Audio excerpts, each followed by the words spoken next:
Y uno dice, señale cuál es la causa más frecuente de absceso piógeno hepático. ¿Ok?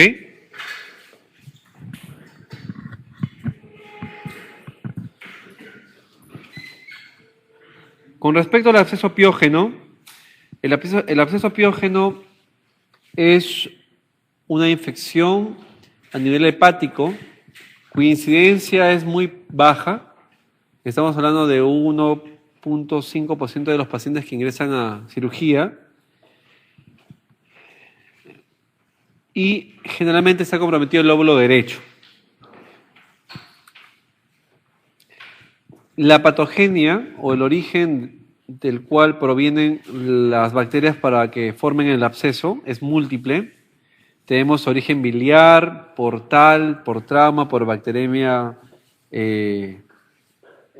criptogénicos o iatrogénicas, pero la más frecuente es por vía ascendente, a través de una colangitis. O sea, toda infección que origina por el árbol biliar va a formar un absceso hepático con mayor frecuencia. En segundo lugar está la infección que proviene de la circulación portal. ¿Ok? Esa circulación portal, acuérdense que la vena porta va a recibir sangre drenada de todos los órganos intraabdominales, entre ellos de una apendicitis, de una diverticulitis, etc. Entonces, eso ocurre en el segundo lugar. En tercer lugar está criptogénico. Criptogénico significa que no se sabe la causa. Es la tercera causa de etiología del absceso hepático. En segundo lugar están las bacteremias por alguna enfermedad infecciosa distante, que puede ser una neumonía, etc. Y tenemos por trauma o por iatrogenias. ¿Ok? Entonces, la respuesta para la pregunta número 31 es colangitis. El absceso hepático es polimicrobiano a predominio de gérmenes gram negativos, que son enterobacterias, E. coli en primer lugar. Por lo tanto, el antibiótico terapia que se le debe dar debe ser enfocada a bacterias gram negativas y a algunos anaerobios. ¿Ok? La ecografía es el método de elección para hacer el diagnóstico de imágenes. Sin embargo, la tomografía es el método más exacto para determinar la forma y las características del absceso, así como también para determinar cuál es el mejor método para su tratamiento. Acuérdense que actualmente el manejo que se está dando para abscesos es manejo médico conservador con antibióticos y drenaje percutáneo, y la técnica tomográfica nos da un acceso bastante fácil para la guía de aspiración. El tratamiento médico, el manejo médico del absceso hepático con el drenaje percutáneo da un éxito hasta un 90% de los casos, con complicaciones mínimas, y básicamente están indicados para abscesos mayores de 3 centímetros. Esta es una técnica que se puede hacer por drenaje percutáneo. Y el drenaje quirúrgico solamente está restringido o indicado para pacientes que tienen fallas en el tratamiento médico, antibiótico o drenaje percutáneos, o el paciente que tiene algunos abscesos tabicados o que tiene alguna patología quirúrgica asociada. Por ejemplo, una vez tuvimos un paciente que tenía una diverticulitis y absceso hepático. Entonces, tenemos el absceso y le sacamos el colon que estaba afectado y quedó con una colostomía.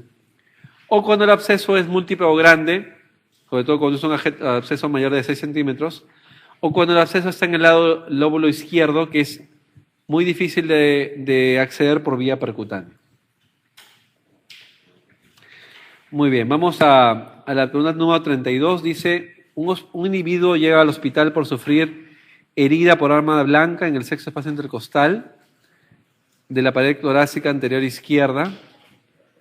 La presión arterial 80/50, está con los tonos cardíacos disminuidos, está con distensión yugular. El diagnóstico más probable será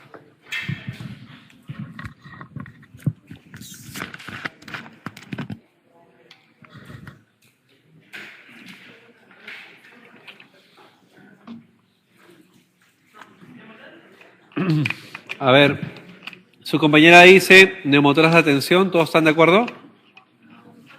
¿Qué es? Es un taponamiento cardíaco, muy bien. La tríada de Beck. ¿Se acuerdan de la tríada de Beck? Hipotensión, ruidos cardíacos disminuidos e hipotensión yugular. Acuérdense que el diagnóstico diferencial es el neumotórax de atención, pero en el neumotórax de atención se supone que los ruidos cardíacos están conservados. Entonces la respuesta es C, taponamiento cardíaco. Se dice que para que un corazón se tapone necesita más o menos de 200 a 250 mililitros de fluido de acumulación rápida, aguda. O sea que se acumule directamente y de forma rápida. Con 200 a 250 mililitros el corazón se tapona. Y ocurre lo que ven en la imagen, miren, que el espacio pericárdico va a ser ocupado por sangre y esta sangre, mientras mayor volumen, va a restringir el movimiento cardíaco, el llenado y la evacuación de sangre. Por lo tanto, el gasto cardíaco se va a venir a menos, traduciéndose en hipotensión y con los signos que hemos mencionado, que son los signos de la tríada.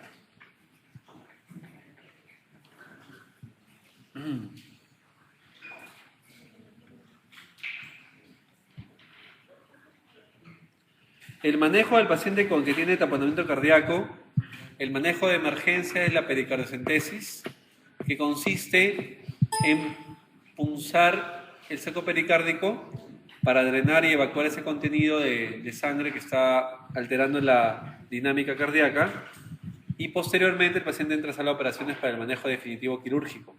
O sea, el manejo de emergencia inmediato es toracocentesis evacuatoria, y la técnica para hacer la toracocentesis, más o menos como se ve en la imagen en la opción A, es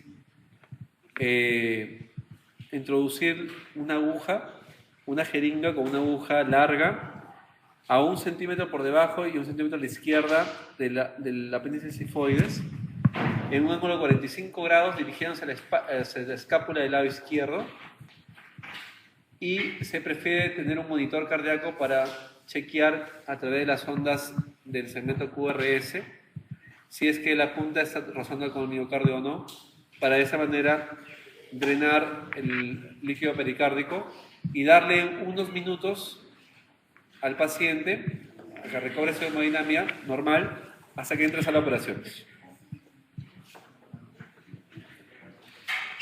La ECOFAST, ¿se acuerdan de la ECOFAST? Un punto de la ECOFAST es evaluar el pericardio. Hemos visto algunos pacientes que se puede ver el pericardio y esto es lo que se ve, ¿no? Entonces, cuando tenemos dudas si el paciente tiene taponamiento o no, le podemos hacer una ECOFAST y podemos determinar si tiene o no tiene líquido. 33, pregunta número 33 dice: paciente politraumatizado que presenta las siguientes lesiones. Señale cuál de ellas requiere asistencia prioritaria.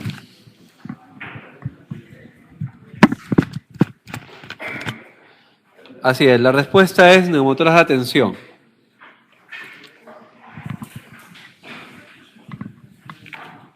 ¿Se acuerdan de que en la parte B del manejo de evaluación primaria hemos revisado neumotórax de atención, tórax inestable, neumotórax masivo, neumotórax abierto y taponamiento cardíaco? 5 lesiones.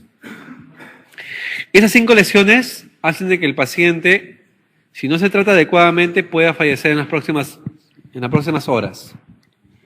Por eso es que tiene indicación prioritaria.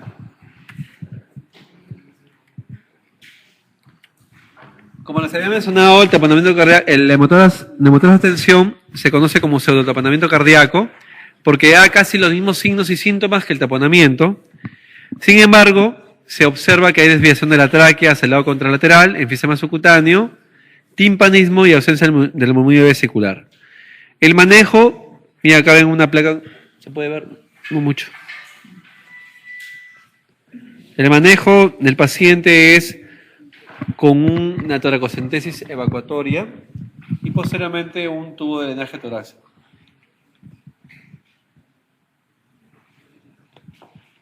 miren este neumotórax con desplazamiento del mediastino hacia el lado derecho y ven la sombra de la tráquea que está totalmente desviada, ¿no?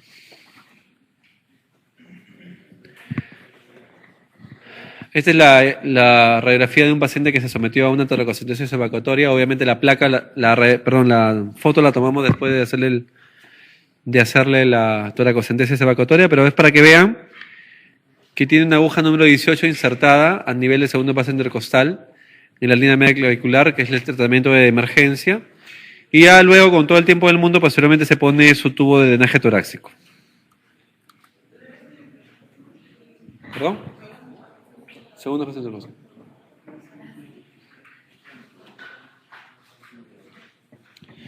...34... Paciente de 62 años... ...acude por dolor anal de comienzo súbito... ...tras episodio de estreñimiento... ...no tiene conductas sexuales de riesgo... ...no presenta fiebre... ...se queja de dolor... ...se queja de cuando va a hacer deposición... ...siente un dolor muy intenso como si se le cortara...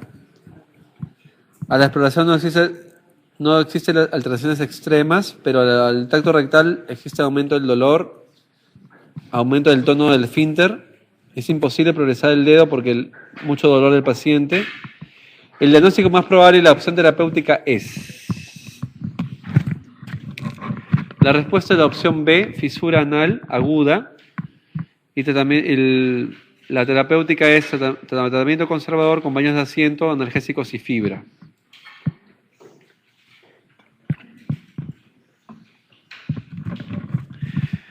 Ok, nosotros hemos visto las fisuras anales crónicas. Las fisuras anales crónicas son aquellas fisuras que obviamente tienen de larga data, que producen alteraciones de la piel, alteraciones crónicas de la piel con formación de papilas, con formación de pliegues. ¿Ok? Pero en la fisura anal aguda, generalmente se produce por trauma. Y el dato más importante es, sobre todo después de un episodio de estreñimiento, ¿no? El manejo no es quirúrgico, es simplemente darle analgésicos, cremas desinflamantes, baños de asiento, fibra para ablandar las heces y que la fisura anal aguda desaparezca con el tiempo.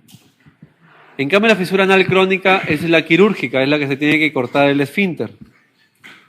En lo que es la fisura anal crónica, como les había dicho, la fisura anal crónica es esta de acá, que tiene un pliegue TAG cutáneo con bordes elevados. En cambio, la fisura anal aguda es una herida simple reciente. Y como les dije, frecuentemente se presentan pacientes que tienen estreñimiento o heces voluminosas y duras. En cambio, la fisura anal crónica es una fisura de larga data y, como su nombre lo dice, permanece en el tiempo en forma crónica. ¿Ok? Las fisuras anales, lo común es que se presenten en la línea media. Si fuera un reloj, la zona anal, a las horas 12, a las horas 6. Pero si las fisuras se encuentran a nivel de los costados, en las zonas laterales, siempre hay que descartar que tenga otra etiología, como una enfermedad de Crohn, colitis ulcerativa, sífilis, tuberculosis, leucemias, cáncer, o enfermedades asociadas al HIV. En lo que es la fisura anal crónica, como ustedes ven en la imagen, acá está la fisura crónica y se sabe que es crónica porque tiene los pliegues alrededor, miren, los pliegues que se han formado. Entonces el tratamiento en este paciente que tiene una fisura anal crónica es hacer que el esfínter, que está súper hipertónico, que está totalmente condicionando que el ano esté cerrado, porque el dolor que tiene el paciente en forma crónica, lo cortemos para que al soltarse un poco permita la salida libre y suave de las heces. De esta manera el paciente pueda cicatrizar posteriormente la fisura anal. ¿Y cómo se logra esa disminución del tono del esfínter? Seccionando el esfínter el esfínter anal interno. Por eso se llama esfinterotomía lateral interna. Entonces, miren, acá está la fisura a las horas 12, se hace el corte a horas 9, o sea, lateral, y con una Kelly se levanta el esfínter anal, que está adyacente a la mucosa o a la piel, se corta, el esfínter se relaja un poco, no pierde la continencia el paciente, porque acuérdense que la continencia lo da el esfínter externo, y de esta manera luego se electrofulgura los pliegues, se electrofulgura la fisura, y de esta manera el paciente ya con el esfínter un poco más suelto va a tener más opción a cicatrizar en las próximas semanas. 2-3 semanas ya cicatriza totalmente. Médicamente no se puede dar. Médicamente sí se puede tratar. Actualmente se está manejando con cremas a base de nitratos. Hay cremas que se hace con nitrato de isosorbide, pero el efecto terapéutico es muy corto y el paciente tiene que colocar la crema 3 veces al día. El problema es que finalmente el paciente termina operándose, porque eso finalmente es lo que cura al paciente. La crema se da en pacientes de alto riesgo que no pueden someterse a la cirugía o pacientes que no quieren operarse, ¿no? Pero finalmente el paciente llega al final a operarse. Muy bien, vamos avanzando. Vamos a lo que es la pregunta número 35. Eso lo vamos a ver después, ¿ya? Esa parte de acá lo vamos a ver después. 35. Mujer de 50 años de edad. Ingresa a sala de operaciones con diagnóstico de hernia crural derecha, encarcelada. El diagnóstico intraoperatorio se encuentra en un saco hornero que contiene el apéndice perforado. ¿Cómo se llama la hernia? ¿Ah? No. Gangrot. Hemos quedado que las hernias inguinales que tienen el apéndice inflamado se llaman amiant. Y las hernias crurales que tienen el apéndice inflamado se llaman de Gangrot. ¿Se acuerdan? Ustedes han pensado que repetir la pregunta, pero le hemos cambiado la pregunta. Amiant es hernia inguinal. Y de Gangrot, hernia crural. Litre es la hernia que tiene el divertículo de Meckel adentro. Richter es el compromiso de la porción antimesentérica del intestino. Y Spiegel es la zona de la línea semilunar de Douglas. 36. Mujer de 59 años que consulta por presentar hace varios meses dificultad para tragar sólidos y líquidos, regurgitación de comida sin digerir. En el proceso de diagnóstico se realiza manometría esofágica e informan ausencia de peristaltismo en cuerpo esofágico, hipertonía, relajación incompleta del esfínter esofágico inferior tras la deglución. ¿Cuál es el diagnóstico? Bueno, el diagnóstico es acalasia, ¿no? Ese es el diagnóstico que se hace.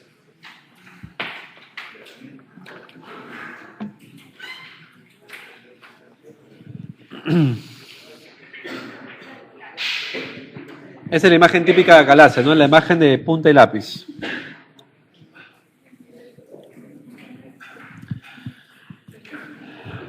Se indica tratamiento médico sin lograr mejoría.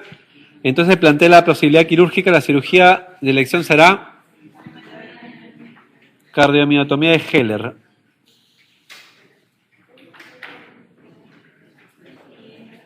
Miren la cirugía. La cirugía consiste en cortar la serosa de la unión gastroesofágica. Se accede a las fibras circulares del músculo, las cuales se secciona y luego se hace la fundoplicatura solamente de la parte anterior en 180 grados, que se llama fundoplicatura de Dor.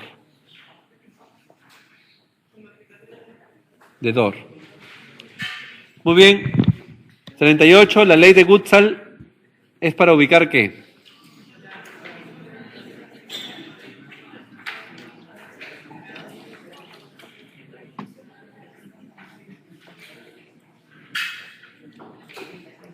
¿Qué es?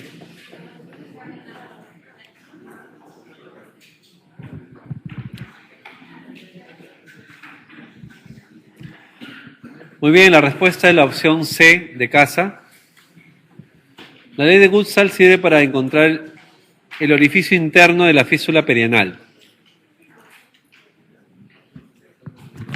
A ver, nosotros en la fístula perianal vemos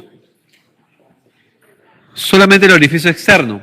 El paciente viene y dice, doctor, me ha salido un granito alrededor de la zona anal que de vez en cuando se inflama, bota una secreción media seropurulenta, me arde, me pica, se me inflama, me hago mis baños de asiento, me tomo antibióticos y se me pasa. Y en ese plan estoy hace 6 meses y cada 15 días se me inflama. Entonces ustedes agarran y dicen, puede ser una fístula perianal. Examinen al paciente y encuentran efectivamente un orificio fistuloso externo. Entonces ustedes se plantea el manejo quirúrgico porque ese es manejo. Y entramos a la sala de operaciones, solamente vemos el orificio externo, vemos el orificio anal y nosotros decimos dónde está el orificio interno porque para ahí hay que meter el estilete para poder hacer la fistulectomía. Entonces, ese orificio externo se localiza, interno se localiza con la ley de Gutzal. La ley de Gutzal, ¿qué dice? Dice, la posición del paciente tiene que ser boca abajo. La parte sacra hacia arriba y la parte genital hacia abajo. Por eso es que si ustedes han entrado a sala de operaciones alguna vez a operar una patología anal, la posición ideal del paciente para que nosotros operemos de manera adecuada es la posición en navaja sevillana. ¿Han visto? Que es el paciente boca abajo y medio doblado así. De esa manera se expone la zona anal de manera adecuada. ¿Ok? Entonces, la ley de Gutzal, a ver, silencio por favor, la ley de Gutzal, ¿qué es lo que dice? La ley de Gutzal dice que en aquellos pacientes que tienen los orificios fistulosos en la parte anterior, o sea, hacia la zona genital, el orificio es recto y el orificio interno va en forma radiada y coincide con el horario de la zona del orificio externo. Y para los orificios en la zona posterior, todos los orificios de la zona posterior drenan a un mismo orificio que está en la parte media y central y el trayecto es curvo y hacia adentro. Eso es lo que dice la ley de Gutzal. O sea, adelante es recto y atrás es curvo. La excepción a la regla la constituyen aquellos orificios en la zona anterior que tienen más de 6 centímetros con respecto al borde anal. Cuando tiene más de 6 centímetros, el paciente tiene probablemente un trayecto de estas características. Entonces, hemos encontrado algunos pacientes, varones, que por sí tienen el orificio fistuloso en la zona del escroto. Obviamente, es una zona que está muy lejos, muy distante de la zona anal, y ese paciente tiene ese trayecto. También, eso sucede también en las damas que tienen orificios a nivel de la zona vulvar, y que tienen el mismo trayecto. Entonces, obviamente, el manejo es mucho más complejo, pero más o menos ya se sabe cuál es el recorrido del orificio, con el fin de sacar adecuadamente, en forma completa, todo el trayecto y evitar las recidivas. ¿Ok?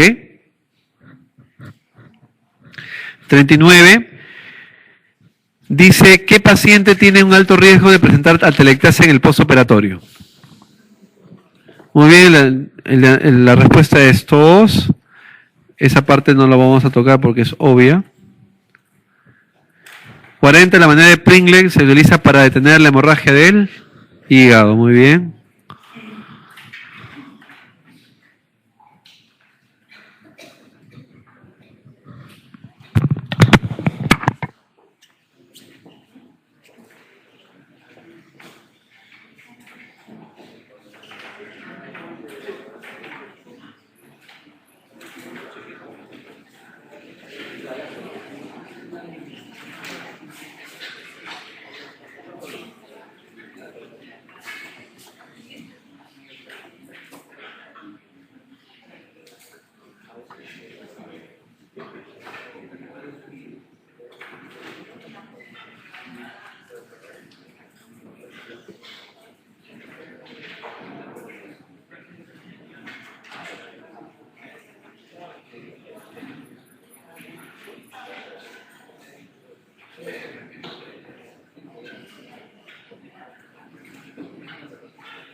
Muy bien, 41 dice, ante la sospecha clínica de un cuadro de obstrucción intestinal, el primer estudio que debemos solicitar es...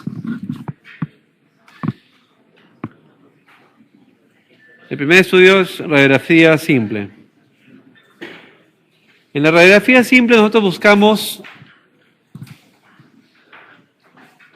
La radiografía para mí más importante en una obstrucción es la radiografía de cúbito, porque la radiografía de cúbito nos va a determinar qué tipo de asa intestinal está dilatada, delgada o gruesa, y se determina por estos signos, como vemos acá, asa delgada, signo de pila de monedas, ¿ok?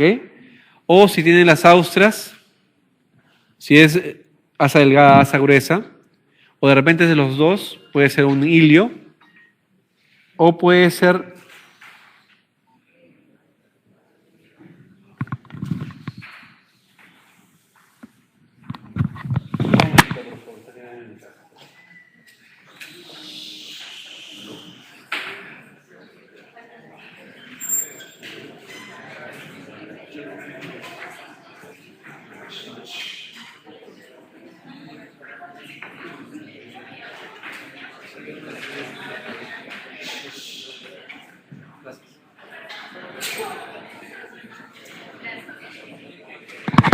Ya, en la radiografía podemos determinar si se trata de un hilio, si es que la distensión de asas delgadas o gruesas es por igual. En cambio, en la placa de pie solamente nos da niveles hidroaéreos. Para mí no es muy útil, solamente determina niveles hidroaéreos nada más. La placa de abdomen de cúbito es la más importante y esa es la primera placa que tenemos que entender. No hay obstrucción intestinal si no hay asas dilatadas. Una vez presentaron a un paciente que tenía náuseas, vómitos, distensión abdominal, tomamos la placa y no tenían niveles, ni asas delgadas dilatadas, ni gruesas, entonces no era una obstrucción.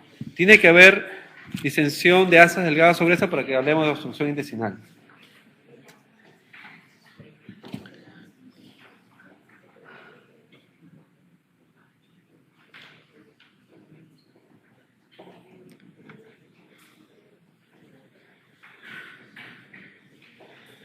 A ver. Pues no se ve muy bien. Bueno, no importa. Este también es intestino delgado, por su caso. Lo que queríamos ver en esta placa no se ve muy bien, me hubiera gustado que se vea muy bien. Pero en realidad se ve toda esa asa intestinal delgada. El intestino delgado se puede dilatar tanto que puede parecer asa gruesa. Pero lo que manda es, si hay una línea completa de lado a lado, quiere decir que es una válvula connivente y por lo tanto es asa delgada. ¿Qué es lo que tú entiendes de eso? Ok.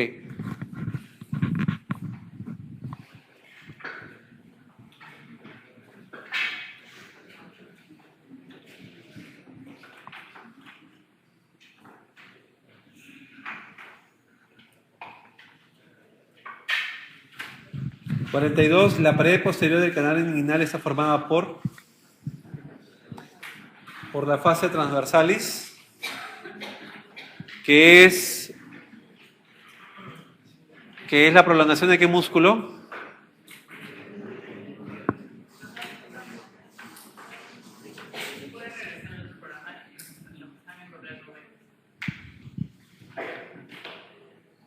No, lo que pasa es que el parte de la diapositiva se debe cambiar la exposición, que así a partida no está.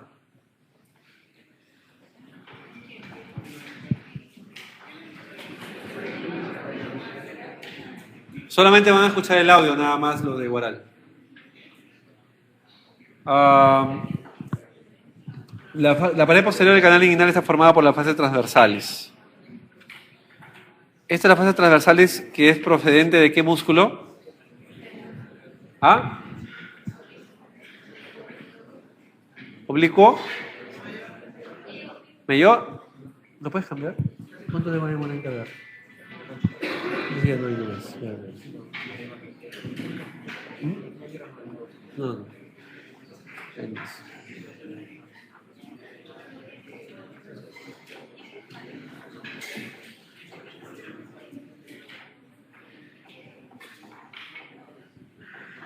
Lo que sucede es lo siguiente, miren. La exposición ha sido dividida en dos partes. Para cargar la primera parte nos hemos demorado casi media hora. Si cargamos la segunda parte demora igual. Me dice que el programa de Adobe, no sé cuándo, que es para cargar, está muy lento. Así que mándenle un mensaje a tus compañeros, dile que solamente van a escuchar audio nada más. ¿Ya?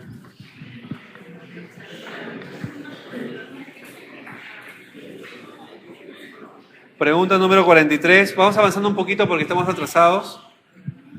A ver, dice: los siguientes procedimientos quirúrgicos que se utilizan para la enfermedad, para el tratamiento de la enfermedad aciopéptica complicada, señale usted cuál es el que tiene menor morbimortalidad.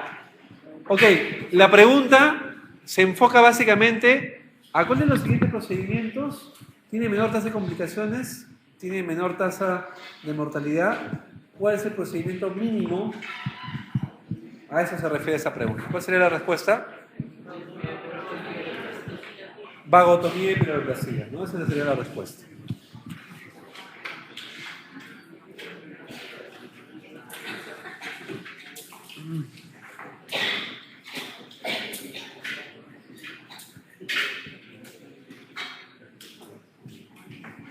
Miren, en la vagotomía y piloroplastia solamente se corta el nervio vago y se hace la piloroplastia.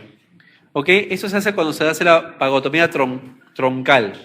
Pero actualmente en algunos procedimientos se hacen vagotomías ultraselectivas que solamente cortan los filetes que inervan la parte proximal del estómago y conservan los filetes de la parte distal. Porque los filetes de la parte distal que conforman la pata del cuervo es la que da la inervación de la vesícula y la inervación del píloro. Entonces, cuando se corta todo el tronco, hay que hacer piloroplastia. Pero si se conserva, ya no se hace piloroplastia. El tubo T o Drenker se utiliza cuando se realiza coledocotomía, la opción C. 45. La hernia que tiene mayor incidencia de estrangulación es. Esta es por casuística. La crural. Muy bien. La que mayor se estrangula es la crural. ¿Por qué la crural? Porque es pequeña, más pequeña y tiene, mientras más pequeña es, más posibilidad de atrapar a un elemento. En cambio, la inguinal es mucho más grande. Los contornos son un poco más blandos y permite la entrada y salida del contenido. 46. Paciente de 52 años operada de colecistectomía electiva, 20 horas después de la cirugía, presenta temperatura de 38 grados, pulso 110, frecuencia respiratoria de 24. La causa más frecuente es atelectasia.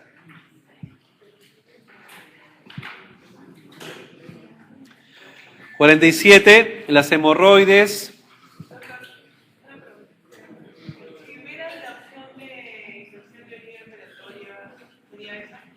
No, porque acá está dando. ¿Perdón? Claro, pero te daría otros signos. O te daría, por decir, dolor en la herida operatoria, equimosis y crepitación de la herida, ya pues ahí sería fasciitis. Pero ahí te da frecuencia respiratoria aumentada, te da taquicardia, te da síntomas respiratorios. Pregunta número 47 dice: las hemorroides de cuarto grado son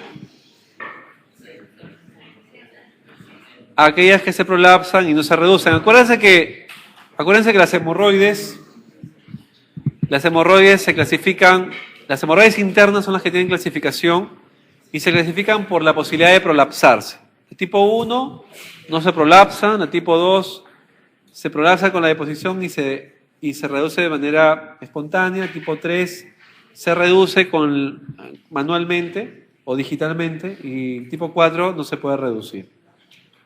En cambio, las hemorroides externas no tienen clasificación.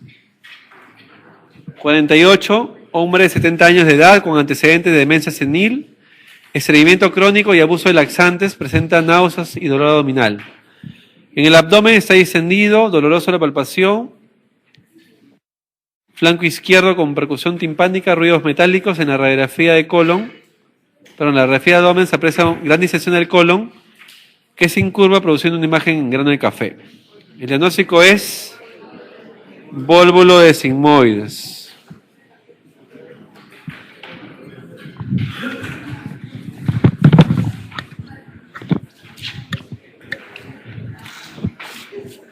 A ver, si se puede ver bien, este es el grano de café, miren.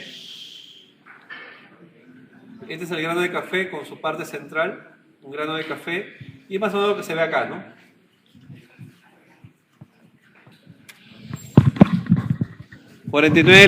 La radioterapia es un componente del tratamiento curativo de los siguientes tumores, excepto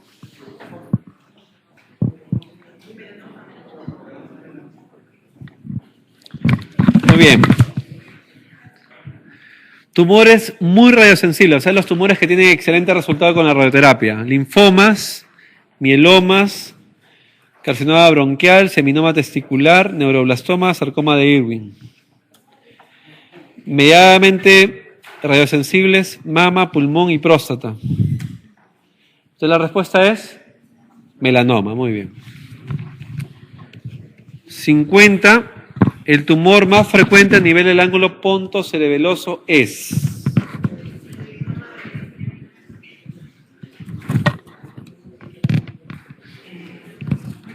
Es la respuesta neurinoma del acústico.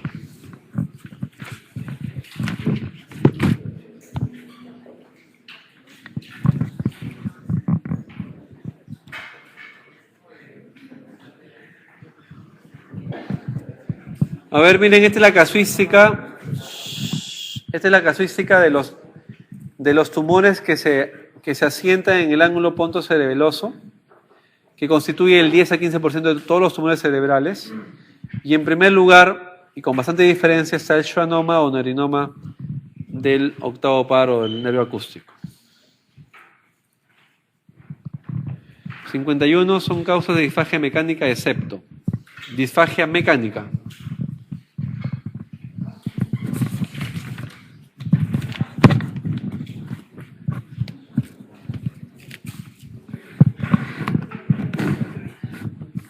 Bueno, acá la respuesta que me han dado es espasmo esofágico.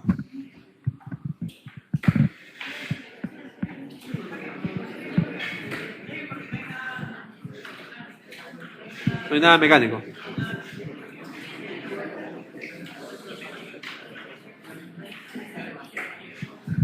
A ver. 52 dice, respecto a los tumores hipoficiarios es falso. Respecto a los tumores hipoficiarios es falso. La A. Los adenomas son tumores malignos del lóbulo anterior de la hipófisis. Los adenomas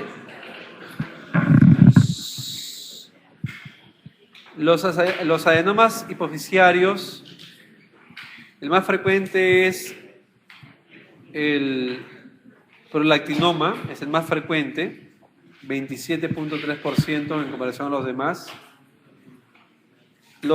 Esos tumores van a dar signos y síntomas por compresión de las estructuras vecinas. Acuérdense que ahí pasa por el que ahí está la zona.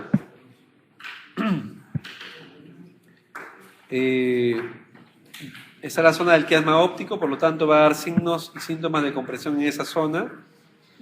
Hay hiperproducción de hormonas y estos tumores hipoficiarios, como los prolactinomas más frecuente, es el más frecuente en mujeres que en hombres. Mayormente son microadenomas. Los macroadenomas son en varones. Producen amenorrea en las mujeres, galactorrea, impotencia e infertilidad. Pueden producir cefalea y alteraciones de los campos visuales y clínicamente y en forma específica hemianopsia bitemporal por compresión del quiasma óptico. El tratamiento médico es con bromocriptina, que es para disminuir la secreción de hormona de la prolactina. Entonces, la respuesta falsa es la opción A, que son tumores malignos, ¿ok? 53 son características de schwannoma. ¿Ok? Vamos a revisar la parte de schwannoma. El schwannoma también llamado neurinoma del octavo par o neurinoma del acústico es una lesión que que es un tumor frecuente, más o menos 8 o 10% de los casos.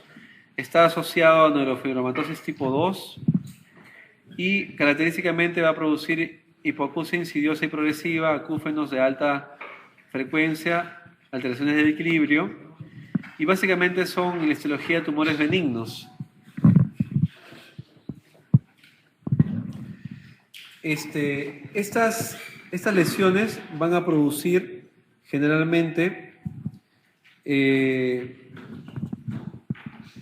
bueno, como dice la respuesta, dice, son tumores benignos del crecimiento lecto, es verdadero.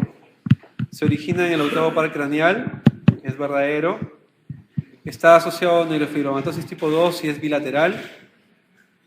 Y el diagnóstico por excelencia para este tipo de lesiones es con la resonancia magnética.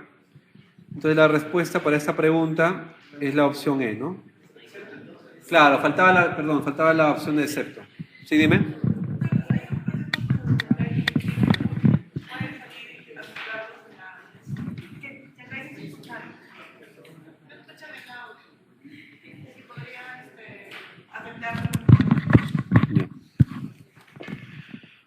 Entonces, la pregunta 53 le falta terminar con excepto, ¿ok?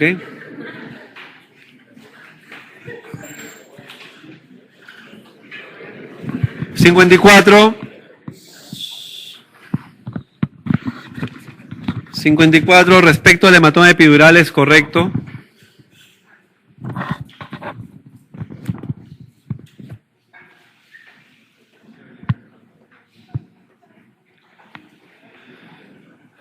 A ver, el hematoma epidural es una lesión traumática, ¿ok? A nadie le sale un hematoma epidural así porque sí. Porque se lesiona, ¿qué arteria? La meningia media, ¿no? Está asociado a trauma. El hematoma epidural es un hematoma que está obviamente localizado en la zona extradural, entre la dura madre y el hueso.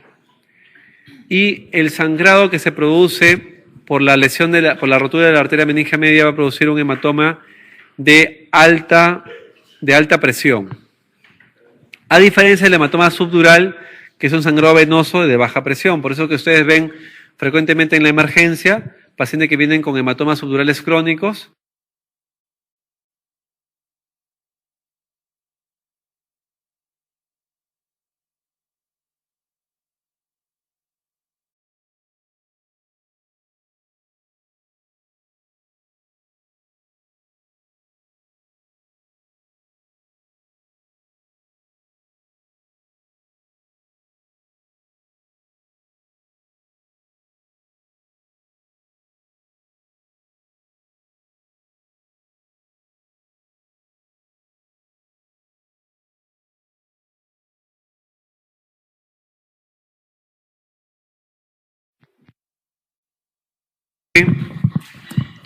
Señale cuál es la causa más en la presión.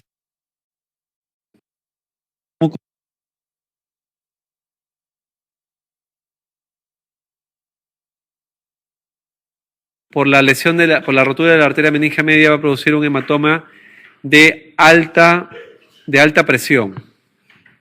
A diferencia del hematoma subdural, que es un sangrado venoso de baja presión. Por eso que ustedes ven frecuentemente en la emergencia pacientes que vienen con hematomas subdurales crónicos, que son abuelos o alcohólicos crónicos que tienen más de un mes de evolución. Entonces son hematomas, los hematomas subdurales son hematomas de crecimiento lento porque tienen un ritmo de sangrado venoso. En cambio los epidurales son por lesión arterial y el ritmo de sangrado obviamente es mucho mayor y la presión es mucho más intensa.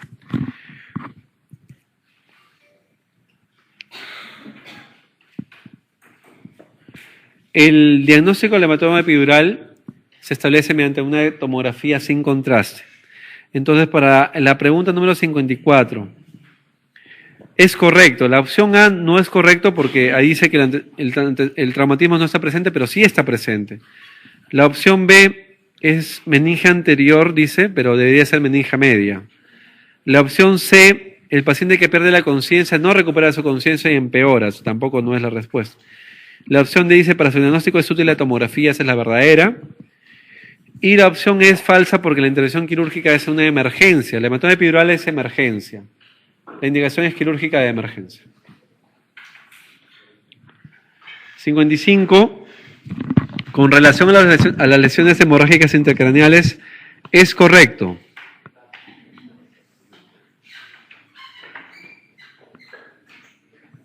¿La respuesta cuál sería? Todas. El hematoma subdural es un hematoma que se produce entre la dura madre y la aracnoides. Entre la dura madre y la aracnoide, exactamente. Este sangrado es de origen venoso, ¿ok? También hay un antecedente traumático. Sin embargo, es un sangrado muy lento y casi siempre se observan hematomas subdurales crónicos. ¿Ok? La imagen tomográfica es la que ven en la diapositiva. Es una imagen en semiluna, ¿ok? Que da la forma y la morfología característica de ese tipo de lesiones. A diferencia del hematoma epidural, que tiene esta formación biconvexa, como si fuera un lente de lupa. En cambio, en el hematoma subdural, la imagen es como una semiluna. Y el hematoma puede ser agudo o crónico según las características tomográficas. Las agudos tienen esta forma con sangre, que se ve la sangre de color blanco, y esa sangre de color blanco, esa densidad significa que es una sangre reciente. Los hematomas crónicos, esa sangre ya es un sangrado antiguo y se ve color oscuro, como si fuera este color de acá. Entonces, tomográficamente se puede diferenciar un agudo de un crónico, pero lo que manda obviamente es el tiempo de evolución de la enfermedad. Entonces, la respuesta en la pregunta 55 es la opción E, todas son correctas.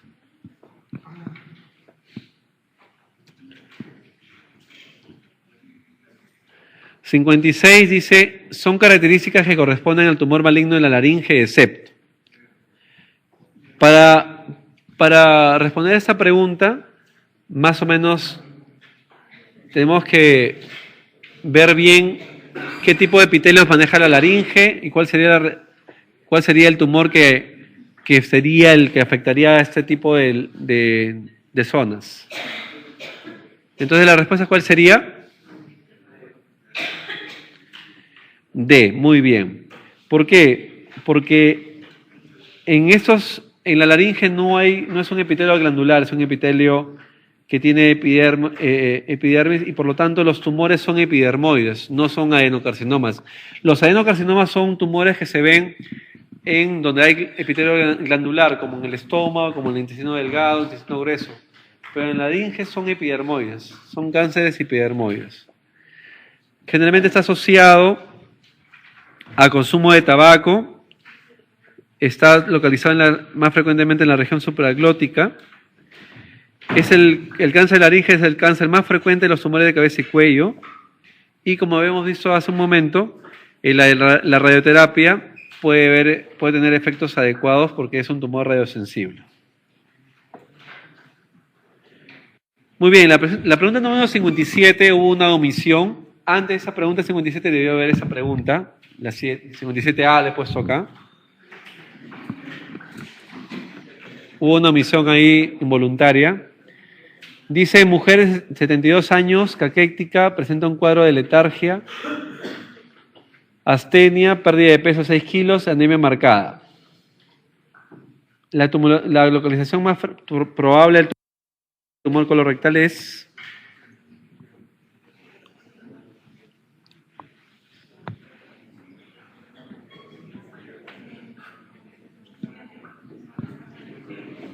¿Dónde? Muy Muy bien, la respuesta es, para esta pregunta es ciego, colon derecho. Hemos quedado que los tumores colorectales izquierdos producen obstrucción y los tumores colorectales derechos producen anemia. Entonces, en el paciente que viene para estudio de anemia, ojo, los internistas futuros o los hematólogos, en realidad para todos, pacientes que vienen con anemia, más de 50, 60 años, pérdida de peso, hay que descartar, no hay que pensar que es una anemia por falta de vitamina de complejo B u otra cosa, o que tiene parásitos, no. Hay que pensar que tenga un cáncer. Hay que hacer endoscopía alta, colonoscopía, salud.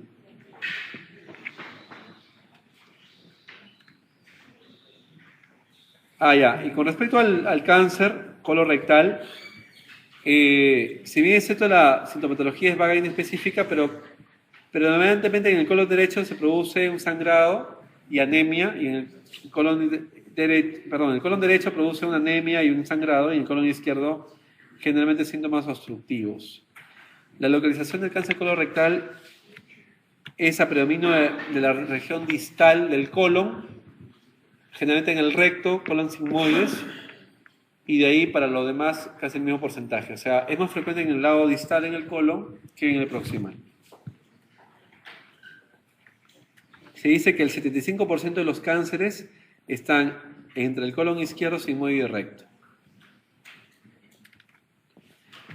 Muy bien, ahí viene la pregunta 57 que está en su examen. Dice, la paciente anterior es intervenida. Los hallazgos que se relacionan mejor con el pronóstico de la paciente son.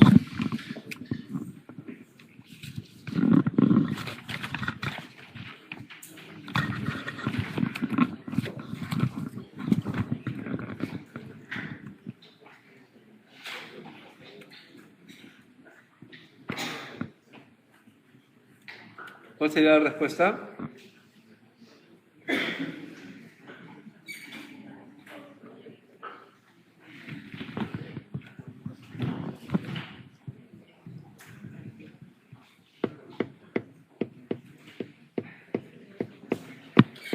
Muy bien.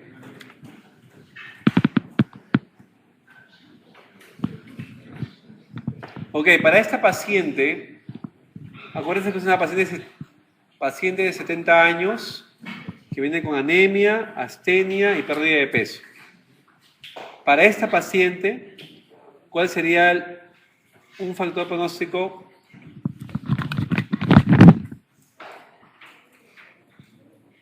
que se relaciona mejor con su hallazgo?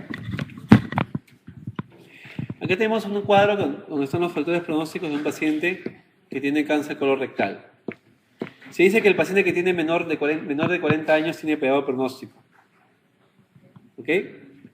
Los pacientes que tienen cuadros obstructivos o con perforación. Los pacientes que tienen localización primaria en el recto sigmoides tienen menor tasa de curación. Los tumores esofíticos están asociados a estadios avanzados de enfermedad. Invasión de los vasos sanguíneos por células cancerígenas. Invasión de los vasos linfáticos también tiene peor pronóstico. Invasión perineural. Infiltración linfocítica. ¿Cuál sería la respuesta para este caso?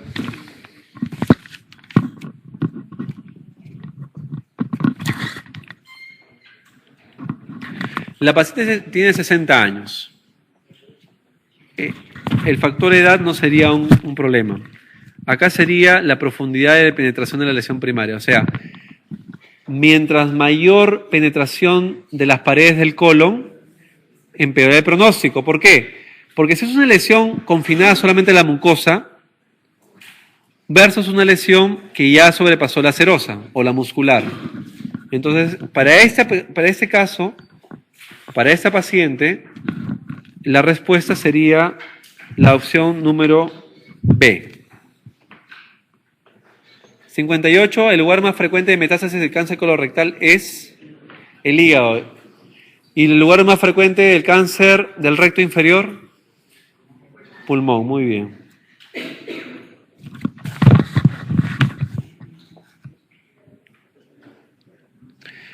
El síndrome de Peutz-Jeghers se caracteriza por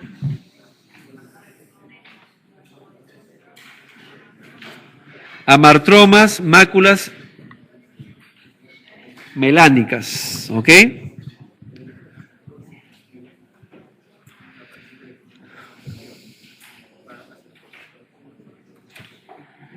Es una enfermedad hereditaria autosómica dominante caracterizada por pólipos amartomatosos asociados a pigmentación mucocutánea. Se ve una incidencia de 8.300 a 29.000 nacidos vivos. Tiene una predilección por el intestino delgado, ¿ok? Pero también se observa en el colon en tercer lugar.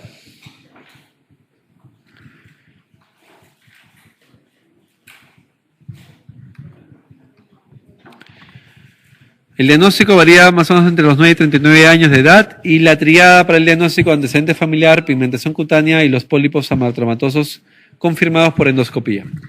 60. El factor de riesgo más importante para desarrollo de cáncer de colon es...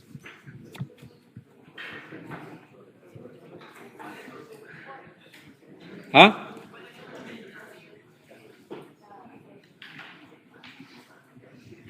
A ver, miren, la respuesta está enfocada que uno de ellos es una lesión premaligna. Ve pues.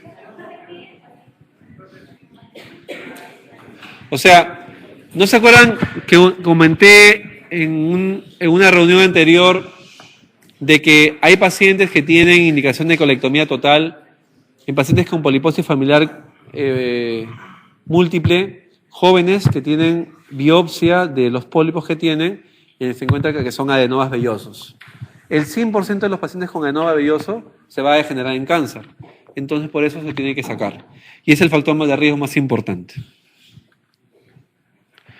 Acá hay otros factores de riesgo como la colitis ulcerativa, más de 10 años, enfermedad de Crohn con estenosis, antecedente de cáncer de colon rectal, adenoma velloso, irradiación pélvica, cáncer de mama y tracto genital. En un paciente 61, en un paciente con cáncer, en un paciente de alto riesgo con cáncer obstructivo de colon derecho, el tratamiento apropiado sería, ojo con el concepto paciente de alto riesgo. Paciente de alto riesgo con cáncer obstructivo. Acá tenemos dos problemas. Tengo un cáncer obstructivo, viene con obstrucción intestinal, un cáncer. Le hacemos resección, anastomosis o resección y ostomía. ¿Qué hacemos en un paciente de alto riesgo? Claro, o sea, el término alto riesgo es muy general, pero se supone que se está refiriendo a un paciente que tiene una elevada morbilidad, ¿no? Entonces, en esos pacientes se hace ostomías. Entonces la respuesta sería, ¿cuál marcarían? Ileostomía, muy bien. Para este paciente la respuesta es ileostomía. Dime, Daniel.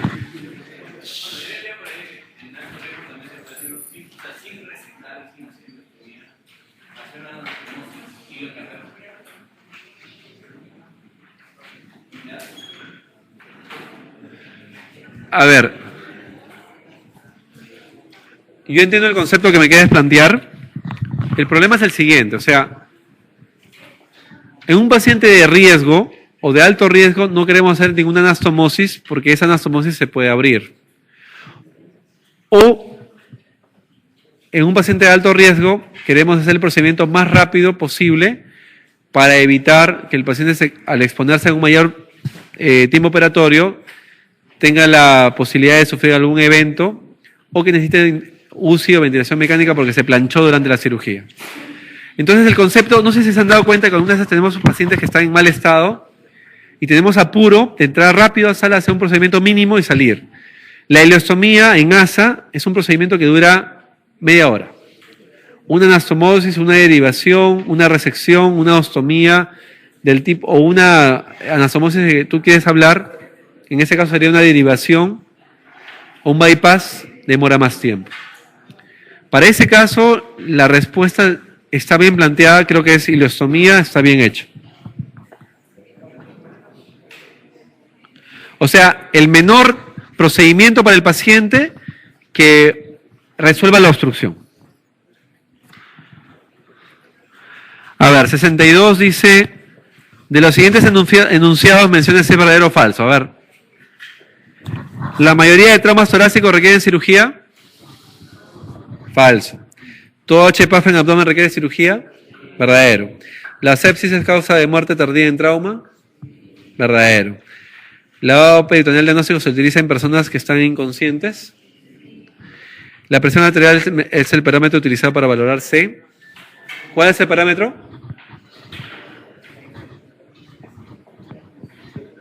Frecuencia cardíaca.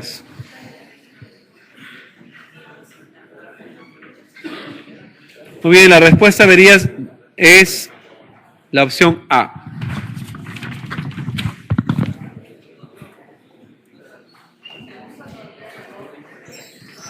¿Sí?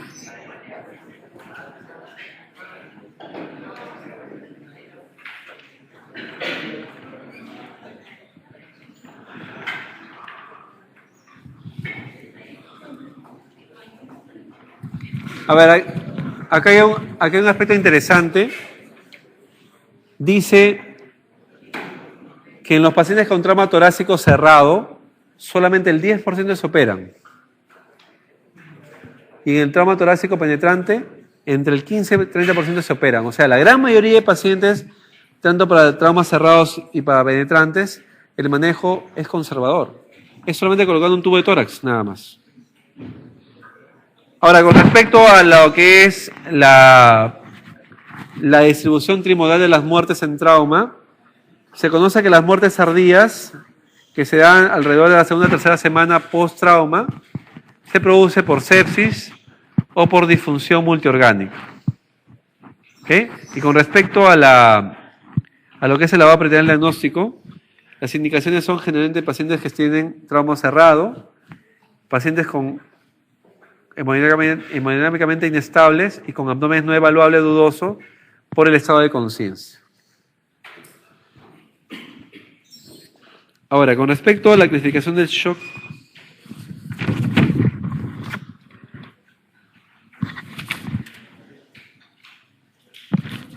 esa parte la vamos a ver en las próximas diapositivas. 63, varón de 21 años, víctima de ATO, ingresa al hospital con 84/50 de presión, 136 de frecuencia cardíaca, 35 de frecuencia respiratoria, Glasgow 9, no evidencia lesiones externas ni sangrados, moviliza las 4 extremidades, murmullo vesicular pasa bien, abdomen blando de presión, dolor no evaluable, hematocrito inicial 35, a los 30 minutos recibe 4.5 litros de salino, la presión arterial sube a 90/60, la frecuencia cardíaca baja a 130, frecuencia respiratoria en 30, diuresis en 10, mililitros en 30 minutos. Las radiografías de columna cervical, tórax y pelvis sin lesiones. El siguiente paso es...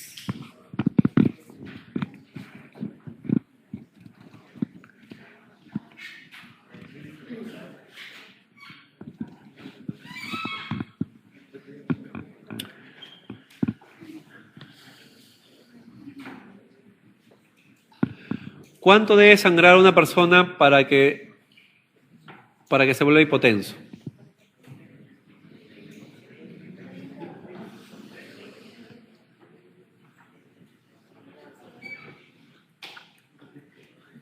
Según ese cuadro, tiene que sangrar, para que entre en la presión disminuida, tiene que sangrar alrededor de 30%, alrededor de 1500 de sangre. O sea, en un paciente politraumatizado, que no tiene ninguna lesión externa, que está en shock, la pregunta es, ¿dónde está ese volumen de sangre que ha perdido? ¿Está en la cabeza? Difícil, ¿no? ¿En el tórax? Puede ser, ¿no? ¿En el abdomen? También puede ser. ¿En la zona retroperitoneal? También puede ser. Muy bien. Entonces, la idea es, en ese caso, buscar dónde podría estar ese sangrado.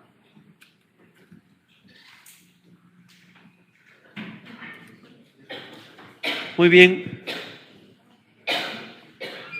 De los enunciados que están ahí, ¿cuál sería el más apropiado? Lavado peritoneal. Muy bien. Lavado peritoneal. O sea, acá el tema nos dice, es un paciente que está politraumatizado, Glasgow 9, chocado, y taquicárdico, abdomen no evaluable, está en Glasgow 9, o sea, inconsciente probablemente. No sabemos dónde está sangrando. Entonces el siguiente paso es lavado peritoneal venoso. 64. No es lesión de tórax de atención prioritaria en la evaluación primaria.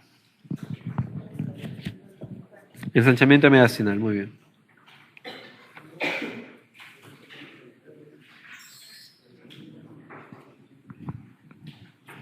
(65) Mujer de 25 años, víctima de accidente de tránsito, acude a la emergencia hipotensa, con marcada dificultad respiratoria, frecuencia respiratoria en 60, disminución del movimiento vesicular del lado derecho y timpanismo. La conducta inmediata es...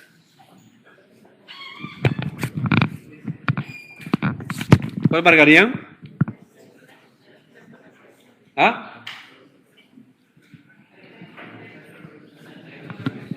¿Qué es lo que tiene la paciente?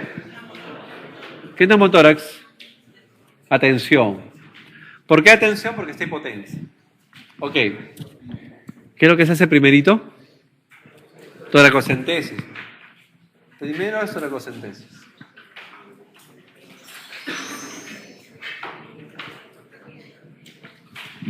(66) Señala el incorrecto. Señala el incorrecto para trauma abdominal.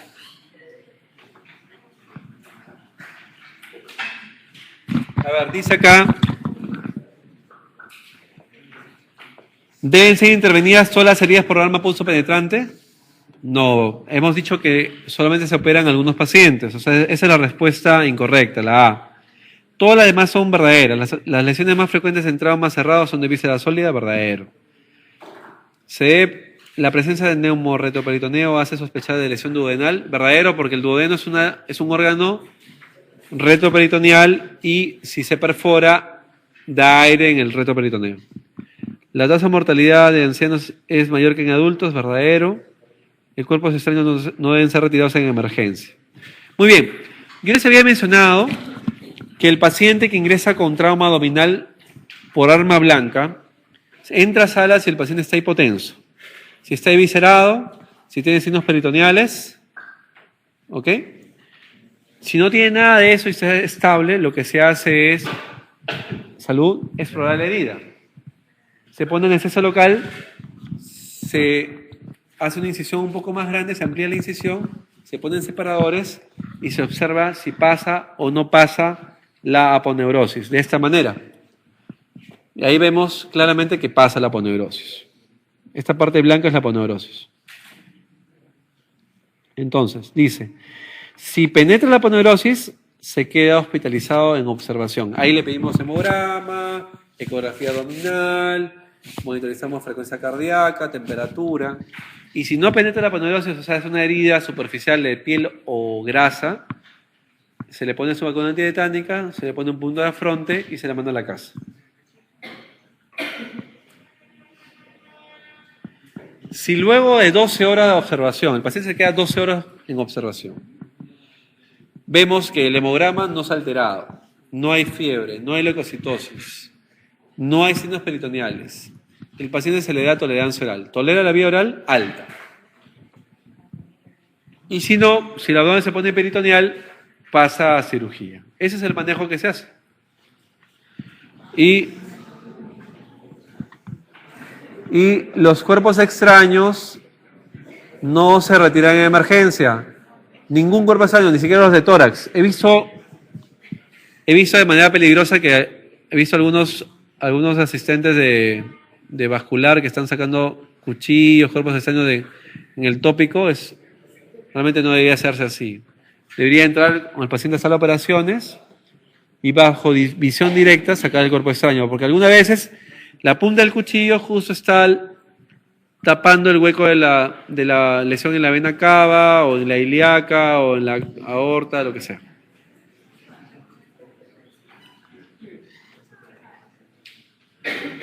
A ver, 67. En la evaluación de un paciente con trauma abdominal cerrado, ¿cuál de las siguientes propuestas son indicaciones para lavado peritoneal diagnóstico?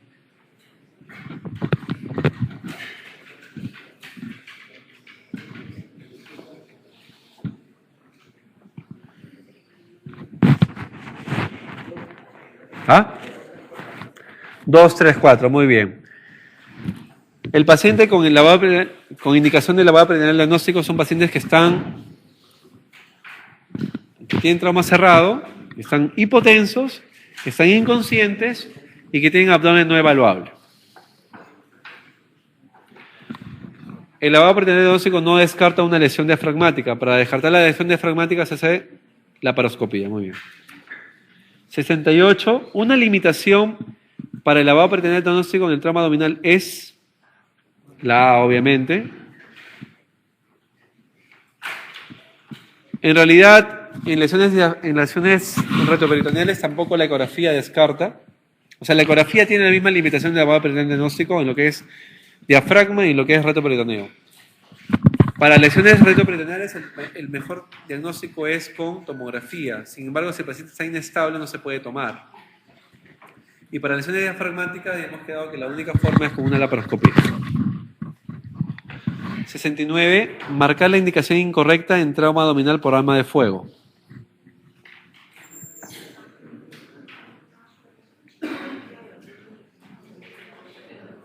La indicación incorrecta sería... Lean bien, lean bien.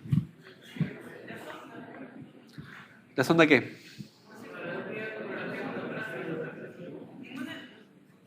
No, pues, o sea, si tienes un paciente con trauma abdominal por arma de fuego, hemos dicho que todo trauma abdominal por arma de fuego va a sala de operaciones. Ok. A, la laparotomía se tiene que hacer, ¿no? Obviamente. B, todo paciente que va a entrar a sala para una laparotomía tiene que tener zona nasogástrica, es una FOL.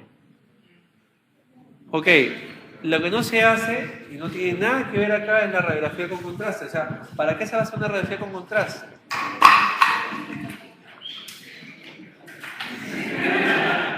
Hay que tirar las cosas, ¿eh? A ver.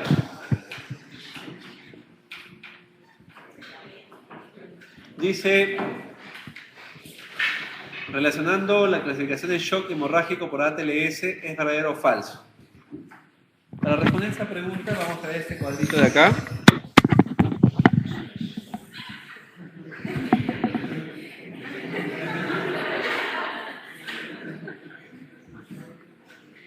Ok. El sangrado grado 1 es un sangrado escaso, menos de 650 mililitros de sangre. Es compatible con una transfusión sanguínea, donde el paciente lo único que va a presentar es una leve taquicardia. ¿Ok? No hay mayor alteración de su hemodinamia.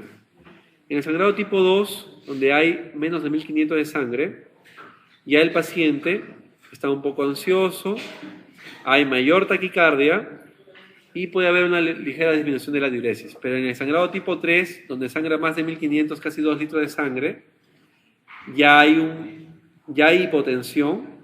O sea, a partir de acá comienza a haber hipotensión, va a haber oliguria, el paciente se pone bastante agitado, agresivo, hay una mayor respuesta cardíaca compensatoria, y en grado 4 ya el paciente ya está en anuria, está sin pulsos y prácticamente sin presión, con pulsos filiformes, y el paciente está agónico. Entonces, en base a esa información, ¿cuál sería la respuesta para esta pregunta? A ver, pérdidas. A ver, la primera dice pérdidas de sangre clase 1 son equivalentes a donación sanguínea. Es verdadero. ¿No? ¿Sí? ¿Perdón?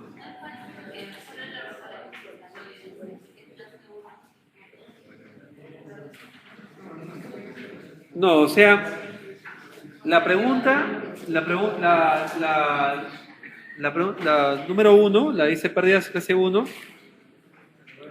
Mira, el volumen de sangrado es menos de 650 mililitros. En una transfusión sanguínea te sangrarán 400 mililitros. O sea, es verdadera esa posibilidad. El segundo enunciado dice clase 2, hay marcado compromiso de funciones vitales como taquicardia, taquipnea y hipotensión arterial. Esa es falsa porque no hay hipotensión. En clase 3 puede ser manejada solo con solución salina, es falso porque a partir de clase 3 y clase 4 el manejo con sangre. Y la última enunciado dice pérdidas clase 4, se pierde aproximadamente 40% de la volemia y pone en riesgo la vida del paciente, es verdadero. Entonces, la respuesta es la opción C de casa. 71, acerca del tórax inestable, señala lo incorrecto.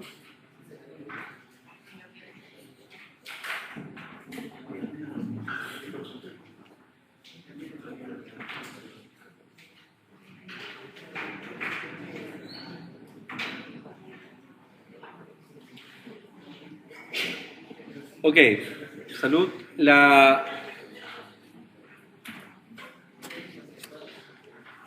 El tórax inestable, miren cómo se ve en la imagen, más claro, imposible. Ocurre cuando se fracturan 3 costillas continuas en 2 o más trazos. De tal manera que un segmento de la pared costal va a estar desinsertada y se va a mover en una forma no apropiada para la ventilación del paciente. O sea, en la inspiración, en lugar de amplexar, se va a deprimir, y en la inspiración, al revés. De tal manera que eso va a afectar la mecánica ventilatoria y no va a poder ser efectivo el intercambio gaseoso.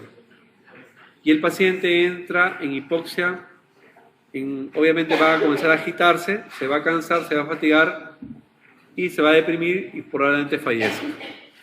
Entonces, en estos pacientes, donde por la intensidad del trauma, para que exista ese tipo de lesiones, está asociado generalmente a contusión pulmonar, la indicación es ventilarlo a presión positiva. O sea, intubarlo al paciente y ventilarlo obviamente en forma mecánica. Entonces, en casos cuando las lesiones son pequeñas y que son mucho más manejables, se puede dar analgésico al paciente, se puede parchar la zona y se puede manejar sin ventilación mecánica.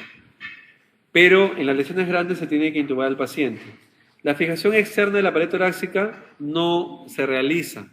Es una solución que se hacía hace mucho tiempo, en la época de los 70s, y que ha sido actualmente desechada, ya que el manejo actual efectivo es la ventilación mecánica. Entonces, para esta pregunta, el excepto o lo incorrecto vendría a ser la opción E, ¿no?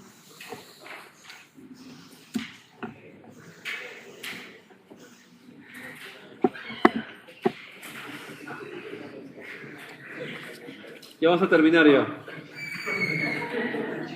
72. La evaluación primaria del paciente politraumatizado se realiza lo siguiente, excepto.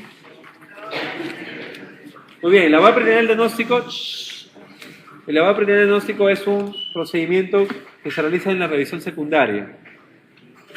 73. La causa de muerte tardía más frecuente en el paciente politraumatizado son las infecciones, y hemos revisado esta pregunta.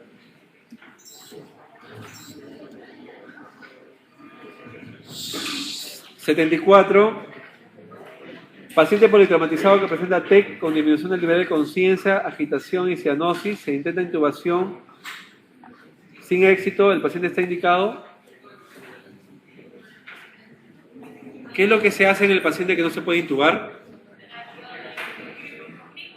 Crico. A ver, por favor. La cricotiroidectomía es un procedimiento de emergencia. La técnica es muy sencilla. Se conecta a una aguja 18 o 16, se conecta a una cánula de alta presión de oxígeno. Esa cánula que sale del balón de oxígeno, que es justo para la mascarilla, se conecta a una aguja número 18 y se clava justo en la membrana cricotiroidea.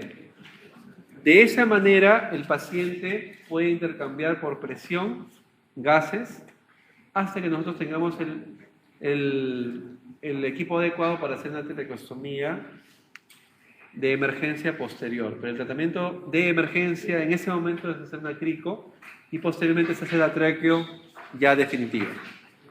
En forma real, ¿cuánto se demora en tener una traqueostomía de un paciente que llega a la emergencia del Hospital Cayetano Heredia? Mientras que conseguimos que el técnico nos traiga un equipo, mientras que encontramos una jeringa, silocaína, hoja de bisturí y lo más importante, la cánula de traqueostomía. ¿Cuánto demoramos en tener todo eso? ¿20 minutos, media hora? Más. Entonces, mientras tanto, el paciente está con su crico hasta que tengamos lo necesario. ¿Ok? 75. La opción falsa, la fístula colovesical, es que el diagnóstico sea por colonoscopía. El diagnóstico de la fístula colovesical es por una cistografía ascendente. La fístula colovesical corresponde al 2% de las complicaciones que se presentan en la diverticulitis aguda. Se produce por la ruptura de abscesos en espacios vecinos. Frecuentemente es en varón, a predominio de 2-1 a predominio de la mujer, y la más frecuente es la fístula colovesical. Entonces la respuesta, como ven en la imagen, el diagnóstico se hace por cistografía ascendente. La respuesta es la falsa y la opción B. O sea, no se puede hacer el diagnóstico de fístula por colonoscopía. 76. La litiasis vesicular es muy frecuente y los cálculos que se presentan con mayor frecuencia son mixtos a predominio de colesterol. Opción E. 77 dice, son complicaciones de la colecitis aguda, excepto. Muy bien, la fístula biliodigestiva es verdadero, ¿ok?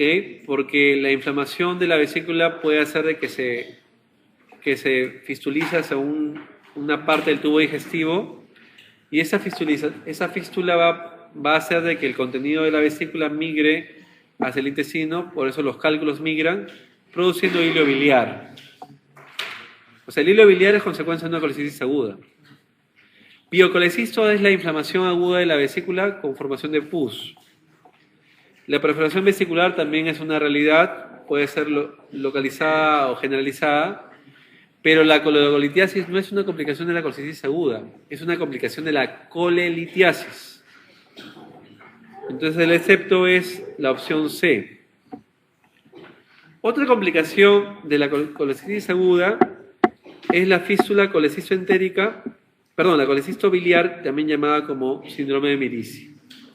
O sea, el síndrome de Mirici es una consecuencia de tener una paciente con colecitis aguda manejada médicamente. Esa es la realidad. 78. En el hilo biliar es verdadero.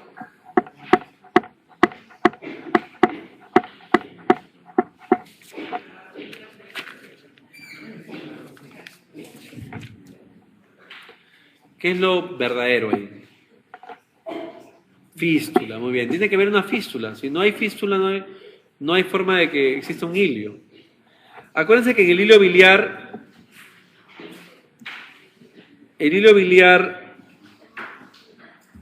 que se produce porque hay una comunicación entre la vesícula e intestino delgado, ¿ok? Se produce porque existen cálculos que van a migrar de la vesícula al intestino delgado, produciendo una obstrucción a nivel generalmente de la válvula ileocecal. Solamente el 20% de los cálculos obstruyen la válvula ileocecal y la presentación más o menos sería como se muestra en la imagen, donde existe esta fístula y la migración de este cálculo va a producir la obstrucción en el hilo distal. Se necesita un cálculo de 2 centímetros para obstruir la válvula ileocecal. O sea, cálculos pequeños no obstruyen. En forma... Lo más frecuente es que se presenta en pacientes mujeres entre 60 y 75 años. ¿Ok? Y el diagnóstico se establece cuando encontramos aerobilia, dilatación del intestino delgado con niveles hidroaéreos y el cálculo en la fosa ilíaca derecha. Entonces, en la 78, lo verdadero es la opción B. Vamos avanzando, 79. Son ventajas de la colecistectomía laparoscópica versus la abierta, excepto.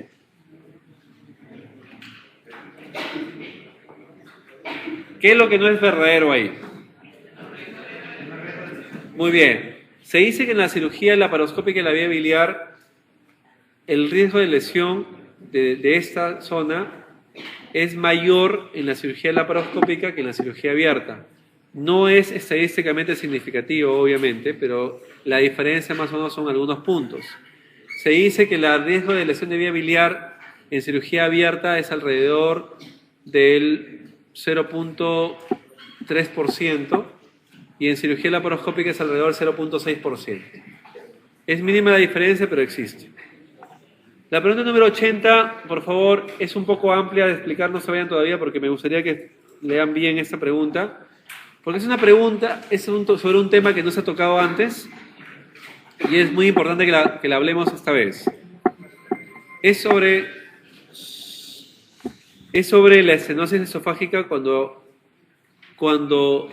hay ingesta de cáusticos. ¿Ok? Dice, la estenosis esofágica por ingesta de cáusticos en su etapa tardía tiene generalmente las siguientes características, excepto.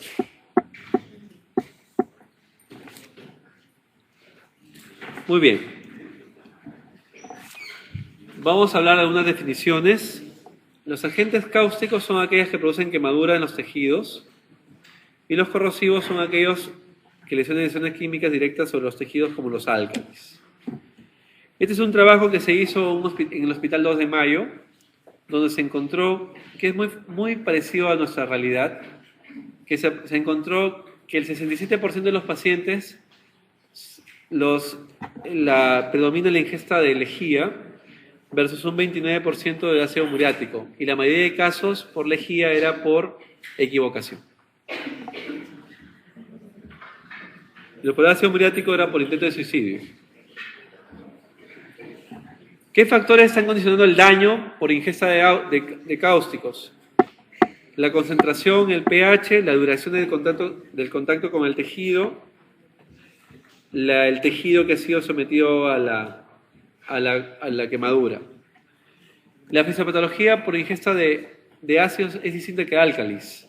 Los ácidos rápidamente producen una coagulación proteica, una escara mucosa inmediata superficial y va a producir de esa manera menor poder de penetración. O sea, externamente o superficialmente la mucosa está dañada, está necrótica, está con escaras, pero por debajo de esa mucosa todo lo demás está intacto porque esa coagulación proteica va a evitar que el ácido siga progresando. En cambio, en los álcalis es distinto. La liquefacción tisular que se produce por los álcalis va a ser de que exista un mayor poder de penetración y una quemadura mucho más extensa en profundidad. Por lo tanto, la perforación es mucho más frecuente en ingesta de álcalis que de ácidos. Y eso también ocurre en los traumas oculares cuando se exponen a ese tipo de sustancias. Existen varias fases durante la quemadura. La primera fase ocurre en las 72 horas, donde se produce la necrosis, la trombosis, la reacción inflamatoria, y en esta fase se debe realizar el diagnóstico. Por eso está indicado la endoscopía precoz. La endoscopía en el paciente que tienen ingesta de álcalis se realiza en esta etapa, no después, porque luego los tejidos se ponen muy blandos y la posibilidad de perforación es mucho mayor. En la segunda fase ya se produce la úlcera y en la tercera fase ya se realiza los fenómenos reparadores y esa etapa la pared es muy débil y no debe ser manipulada por endoscopías ni por sonda nasogástrica ni por nada. Luego viene la fase tardía, que puede prolongarse hasta el día 45, donde se consolida la cicatrización y acá se establece la estenosis, en esta etapa. Cuanto más grave la quemadura, más precoz la estenosis. Los signos y síntomas humanos son variables y eso va a depender de la cantidad de sustancia ingerida y de la zona que ha sido quemada.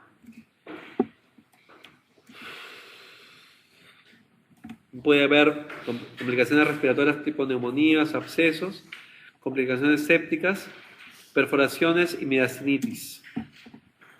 Muy bien, entonces en lo que es el manejo de la endoscópico de la esofagitis cáustica es la endoscopía temprana antes de las 72 horas, donde da diagnóstico, pronóstico y decisión terapéutica. Vamos a clasificar la inflamación y la afectación del esófago y estómago según esta clasificación y vamos a establecer cuál es la ruta nutricional. Algunas veces nos piden, nos llaman y dicen paciente con ingesta de álcalis, con esofagitis y quemadura severa del esófago y el estómago, compromiso intenso, necesitamos que le hagan una ileostomía para alimentación porque ven que la ulceración es profunda con áreas de necrosis, no va a ser posible alimentarlo por vía oral y el paciente entra para ileostomía. El tratamiento de emergencia es el ABC, mantener la vía aérea permeable, fluidoterapia apropiada. No se lavado, no se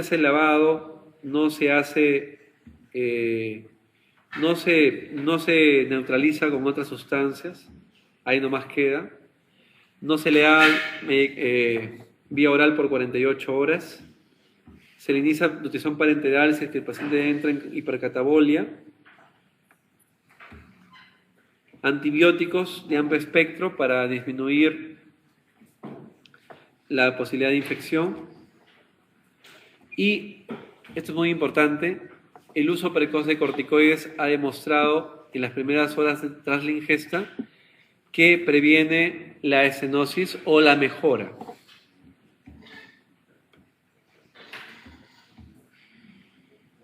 Y se le da, obviamente, antiulcerosos, ¿no? Factores de mal pronóstico, que el paciente llegue con muchas horas de separación a la emergencia, cuando la quemadura es faringoesofágica, cuando hay perforación esofágica inmediata, cuando hay estenosis radiológica también inmediata, y los procedimientos que se pueden hacer con el paciente pueden ser tratamientos médicos con dilataciones, endoscopías con dilatación endoscópica, o algunos procedimientos como interposición de intestino delgado o interposición cólica que se llama transposición colónica. Muy bien, según esta explicación que hemos dado, ¿cuál sería la respuesta para la pregunta número 80?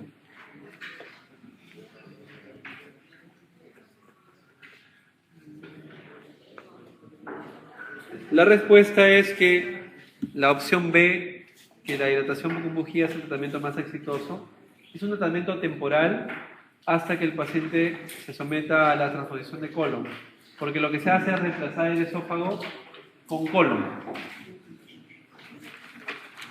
Muy bien, muchas gracias. Hasta luego. La asistencia.